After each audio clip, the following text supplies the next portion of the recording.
So there are other ways that people living in and around rainforest can earn a living other than cutting down trees. Absolutely, and that's what we work to do. We very much work at the local level, on the ground with the communities, making sure that we're helping them figure out these alternatives based on what they're currently doing, what they want to do, what other opportunities are available based on the forest.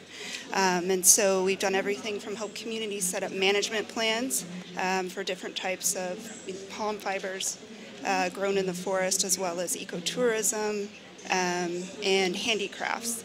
And we're also looking at projects based on other products that have natural markets, such as honey, peanuts grown in the Amazon, things like that. And are these communities generally receptive to these alternative suggestions, or is it the case that they spent so long traditionally chopping down trees to earn a living that it's difficult to convince them to change? Absolutely, they're very receptive, and it's really something that's very organic. They already want that alternative. So we only work with communities that are ready to do something different or are already doing something different, just need to figure out a way that's more sustainable to do it.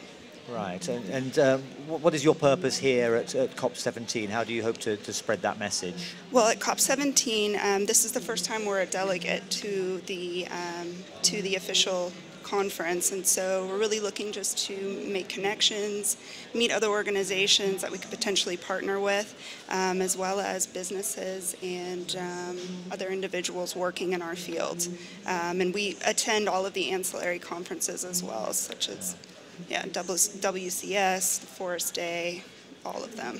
Each one has a specific purpose.